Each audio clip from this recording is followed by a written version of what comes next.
Então, o tema que me foi proposto foi estimulação hessiana quando indicar, e ficou muito fácil, né, a gente falar agora depois da excelente apresentação do Dr. Daniel. Então eu gostaria de começar com a plateia, né? Então, bloqueio atroventricular de segundo grau, QRS estreito assintomático, classe 1, 2A, 2B.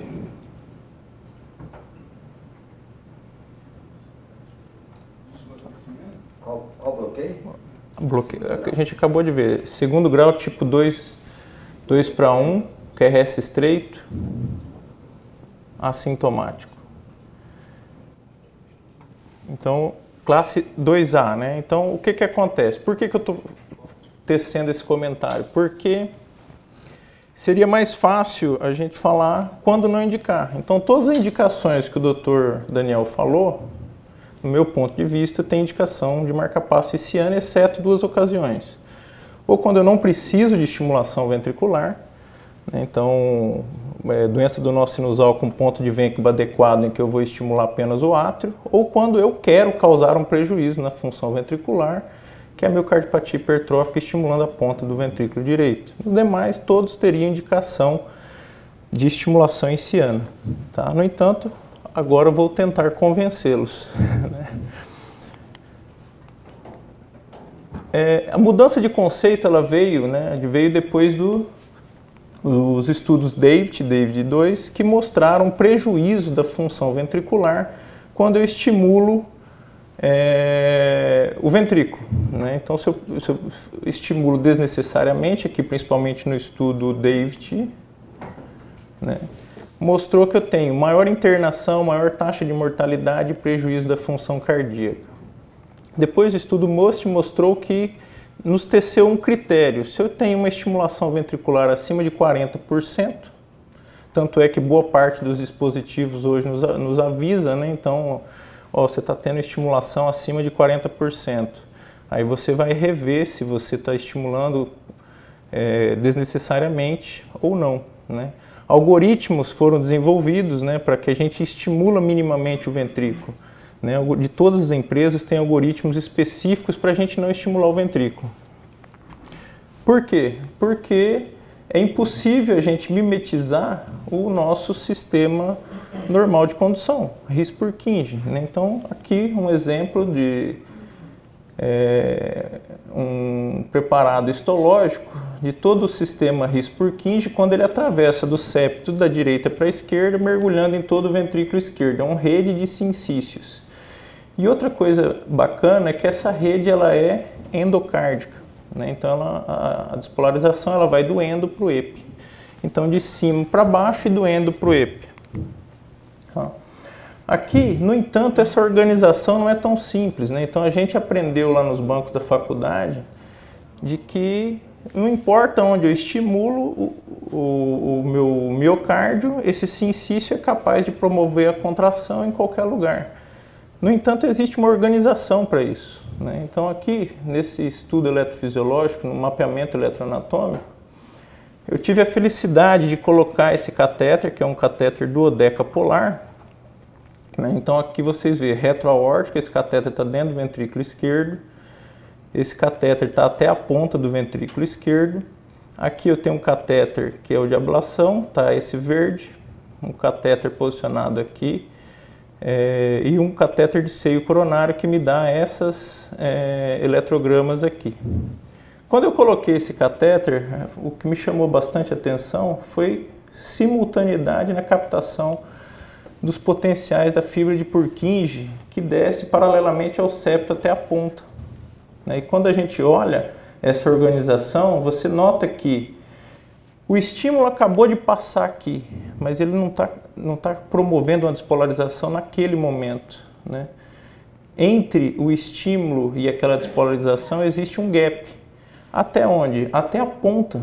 Né? Na ponta, esse gap, esse estímulo, essa fagulha foi capaz de despolarizar. Então é impossível a gente querer fazer uma estimulação semelhante ao sistema His-Purkinje. Né?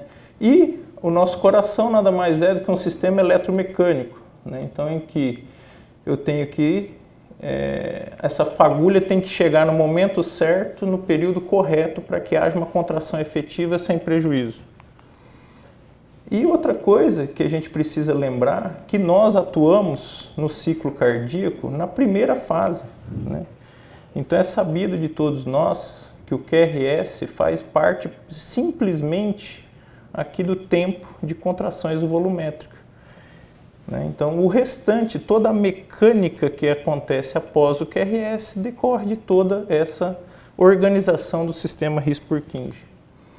Então, vocês notem, por exemplo, que é muito difícil a gente ter uma correlação, inclusive, de estudos eletrocardiográficos com estudos ecocardiográficos. Quem de nós já não foi no eco, falou, não, tem desincronia. E o cara olha e fala, não, não tem, o QRS está largo, não sei o quê. Então, é muito difícil. Às vezes, o mesmo padrão de bloqueio de ramo esquerdo que a gente enxerga, a mecânica é totalmente diferente. Tá? Então, o que nós temos que pensar é que a organização de uma ativação rápida e harmônica, ela é só possível através do sistema de His-Purkinje. A relação desse sistema, como eu disse, quando a gente alarga o QRS, o que nós temos é um alargamento. O tempo de contrações volumétricas é maior. E a partir disso veio, né, a ditadura da largura do QRS. Né? Quem de nós não pega um eletro dessa forma e a gente quer transformar naquela forma? E para isso a gente usa diversos meios. Eu ressincronizo, eu estimulo só VD, estimulo só VE, faço fusão, coloco VE na frente, parece que está tendo uma melhora mais pendendo para o lado esquerdo do que aquele. Né? Coloco uma fusão ainda maior, uma pré-excitação do ventrículo esquerdo, e tudo isso todos nós já sabemos. No entanto, é muito raro, né? A gente pode chegar muito perto daquilo, mas nem sempre a gente vai chegar ao que o sistema His-Purkinje vai nos dar, tá certo?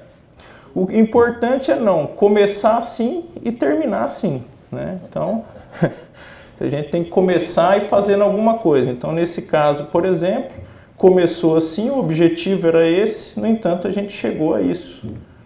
E chegando a isso, uma coisa que a gente leva muito em consideração é procurar manter o nosso alvo como eletro normal, que é o que nós podemos fazer, corrigir o bloqueio de ramo esquerdo.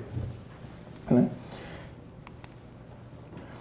Essa relação entre QRS e dissincronia que a gente busca desesperadamente, a gente sabe que ela, já desde 2004, autores já descrevem que essa relação é frustra. Né? Então, eu tenho pacientes com QRS estreito que estão dissincrônicos mecanicamente, assim como eu tenho pacientes QRS largo que estão sincrônicos mecanicamente. Então, o que importa, né, a gente lembrar da base, né, da nossa faculdade. Aqui são 3 casos nossos, e que motivou, inclusive, o estudo dessa ativação do ventrículo esquerdo. É um caso com eletro normal, um caso com apenas BDAS e um caso com bloqueio de ramo esquerdo. Nos 3 casos, quando a gente procura aqui, ó, o início dessa ondinha aqui de ativação, esses 3 casos foram feitos com os mesmos critérios, mostrando o seguinte, que a gente esquece muitas vezes o que está acontecendo no intervalo PR. Então a gente vê no eletrocardiograma um segmento PR isoelétrico e acha que não está acontecendo nada lá. Pelo contrário, nesse segmento isoelétrico do intervalo PR é onde está começando a minha ativação. Então está começando exatamente próximo à inserção do RIS, independente do tipo de bloqueio. O que está mudando ao longo do tempo, aqui, por exemplo, para os senhores verem, a ativação foi setada exatamente no início do QRS. Então, onde nós aprendemos lá nos livros de eletrocardiografia, nossa, aqui está tendo contração septal, aqui onde está começando a coisa.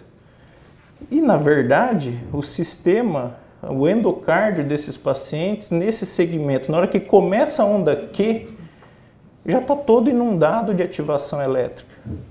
E a diferença, vocês notam, é que o eletro normal, eu inundei muito mais de ativação elétrica em relação ao BDAS e bem pouco do bloqueio de ramo esquerdo.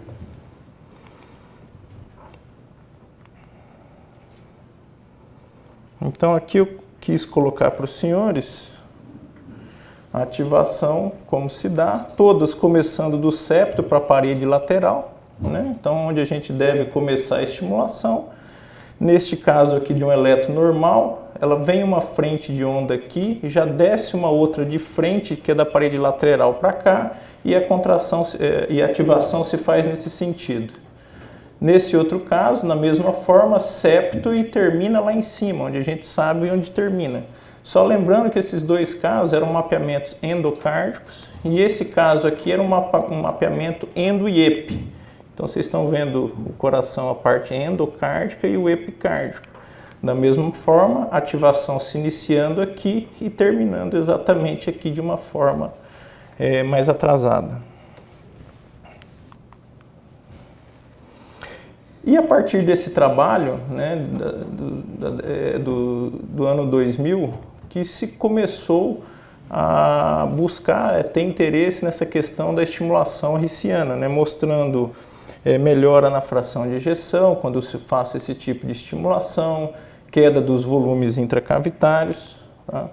E hoje, como o Dr. Celso havia falado, o que nós temos usado do ponto de vista técnico é a utilização desse eletrodo, né, o Select Secure, é um eletrodo de fixação ativa com screw não retrátil, tá?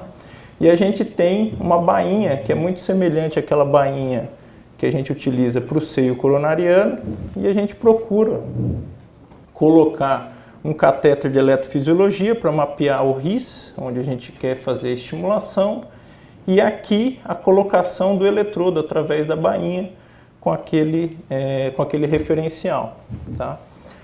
Ainda a gente não tem no Brasil essa bainha que teoricamente é a mais utilizada, né, em todos os centros, que são mais de 50 centros no mundo já fazendo.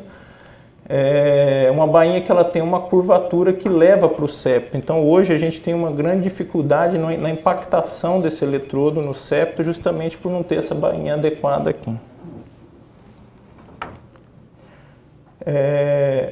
A outra questão, mas você falou que todo paciente tem indicação de estimulação hissiana. E os pacientes com bloqueio infra-RIS, né? Então, no momento do implante, a gente procura, como eu tenho um catéter de eletrofisiologia, eu já determino se esse bloqueio é infra, intra ou pós-hissiano. Se eu tenho um bloqueio nodal, eu vou procurar uma estimulação dita seletiva. Essa é a nossa tabela, nós estamos com 20 casos. Tá? Então, se eu tenho um sistema de condução íntegro, eu procuro uma estimulação seletiva, eu vou atrás do RIS mesmo. Se eu tenho um bloqueio infra-RIS, a gente acaba procurando uma estimulação não seletiva ou uma estimulação para-RIS. Para quem domina um pouco a eletrofisiologia, a gente sabe que ali do lado você procura fazer essa captura do RIS com energia um pouco mais alta, mas tem a segurança da musculatura perirriciana. Tá, nós temos 20 casos, e por quê? Né? Então sabe-se, por exemplo, que boa parte dos bloqueios intraventriculares já são descritos desde a década de 70, que esses bloqueios muitas vezes eles estão longitudinais e não são bloqueios transversais. Não existe uma separação anatômica, né? E com isso você pode inclusive desfazer de alguns bloqueios intraventriculares com estimulação hissiana. Na nossa experiência, só para contar para os senhores, desses 20 casos, nós tivemos 2 complicações tidas como sérias, tá? Porque houve perda de comando e uma não estimulação. Em paciente com bloqueio, mas com escape, né? Um deles seria, nós tivemos deslocamento, microdeslocamento desse eletrodo, e a gente acredita que foi a válvula tricúspide. Então a válvula tricúspide não ficou balançando e a gente não percebeu, estava com bons limiares e tudo, e ao longo do tempo ele perdeu apareceu durante o follow-up, perda de captura após 6 meses de implante. Quando a gente levou para o estudo eletrofisiológico para poder entender o que estava acontecendo, quando colocou o catéter de RIS no eletrodo, a gente percebeu que quando a gente colocava mecanicamente esse eletrodo, ele não perdia captura de jeito nenhum. E o outro paciente que houve no Holter uma manifestação de pausa foi por oversense de onda P, havia sido programado bipolar e com captura seletiva. Então o átrio estava inibindo o canal ventricular, que foi resolvido colocando uma programação unipolar. Esse é um documento que não saiu, mas eu gostaria que todos aí, quem puder dar uma olhada, saiu na Heart Ritmo 2017, depois vocês vão ter esses slides, que é uma recomendação, já como se fosse um pré-guideline, com todas as definições do que se trata estimulação seletiva, estimulação não seletiva, como a gente poder diagnosticar, tá?